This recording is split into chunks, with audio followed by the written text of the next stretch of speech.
Assalamualaikum warahmatullahi wabarakatuh. Selamat pagi anak-anak. Bagaimana kabarnya hari ini? Tentunya sudah siap kan mengikuti pembelajaran bahasa Indonesia hari ini? Sebelum memulai pembelajaran bahasa Indonesia hari ini, marilah kita berdoa sesuai dengan keyakinan masing-masing agar kita diberikan kemudahan serta kelancaran dalam memahami dan mengerjakan tugas hari ini.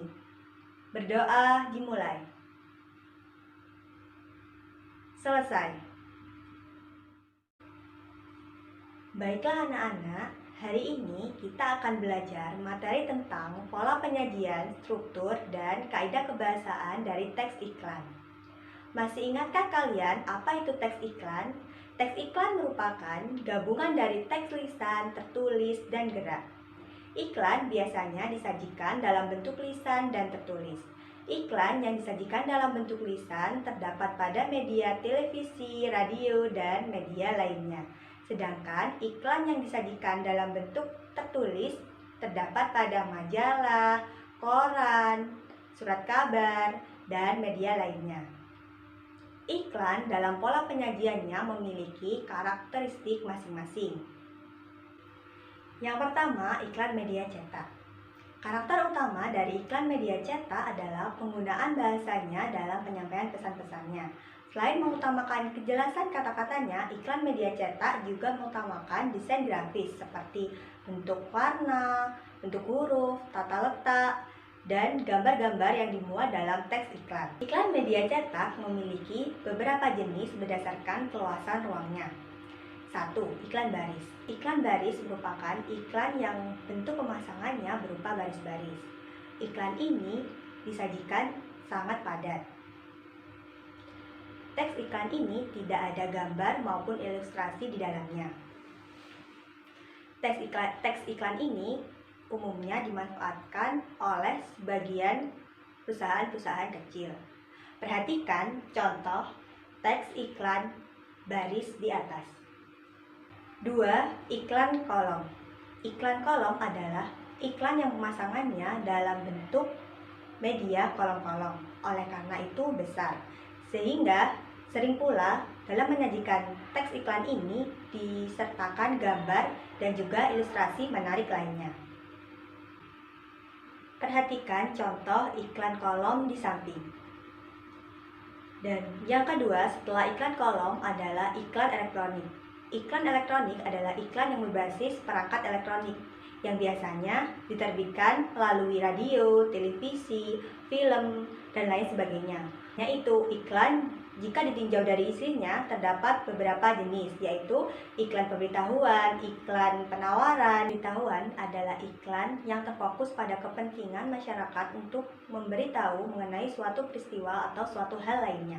Perhatikan contoh iklan pemberitahuan di samping. Kemudian, iklan layanan masyarakat adalah iklan yang memberikan penerangan atau penjelasan kepada masyarakat. Contohnya, iklan keluarga berencana, iklan tentang pemberitahuan narkotika. Kemudian, berikutnya adalah iklan penawaran. Iklan penawaran adalah iklan yang digunakan untuk menawarkan produk atau jasa, atau juga biasanya disebut dengan iklan niaga atau iklan lowongan kerja. Perhatikan contoh iklan lowongan kerja di samping. Materi selanjutnya yaitu struktur teks iklan. Struktur teks iklan ada dua, yaitu pengenalan produk dan pernyataan persuasif. Pengenalan produk biasanya disebut judul teks, sedangkan pernyataan persuasif merupakan pernyataan yang mendorong pembaca untuk melakukan atau berbuat sesuatu. Bagian ini biasanya berisi kelebihan dari produk yang akan ditawarkan. Kemudian, kaidah kebahasaan dari teks iklan. Kaidah kebahasaan dari teks iklan terdiri dari 5 aspek. 1. Ringkas. 2. Persuasif. 3. Imperatif. 4. Berkesan positif. 5. Persuasif. Artinya, bersifat bujukan atau dorongan agar menarik perhatian halayak untuk membeli produk yang diiklankan. Kemudian, kaidah kebahasaan dari teks iklan yang lain yaitu imperatif. Imperatif yakni permintaan atau ajakan, dorongan, serta larangan.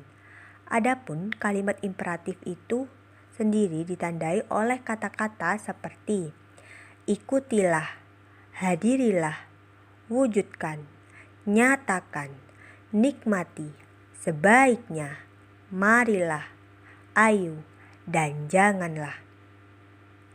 Kemudian, kaidah kebahasaan dari teks iklan yang lain yaitu bahasanya bersifat ringkas, yaitu bahasa yang sederhana, mudah diingat, dan mudah dipahami.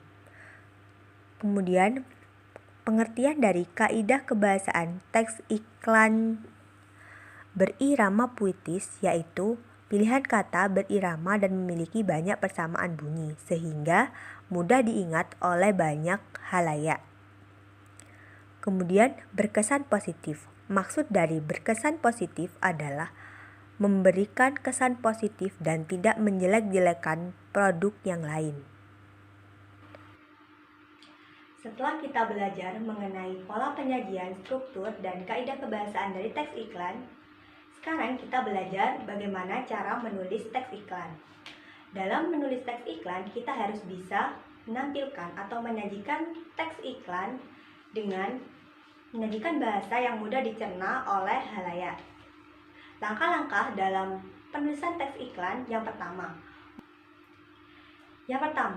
Mulailah menulis teks iklan menggunakan pernyataan yang menarik, yakni yang berfokus pada permasalahan yang mereka hadapi. Yang kedua, menawarkan solusi. Dalam menyajikan teks iklan, kita harus bisa menawarkan solusi agar halayak yang membaca produk yang kita iklankan tertarik untuk membeli produk yang diiklankan. Misalnya, jika kita mengiklankan produk mengenai obat jerawat, maka dapat menggunakan pernyataan seperti berikut.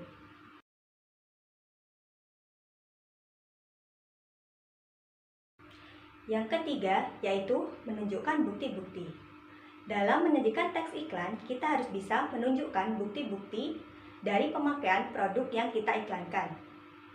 Dalam menyajikan teks iklan bukan hanya menampilkan janji-janji ditentukan oleh banyak halayak, yaitu bukti. Oleh karena itu, kita harus bisa menunjukkan bukti yang sesuai dengan harapan mereka agar mereka tertarik dengan produk yang kita iklankan. Berikut contoh-contohnya.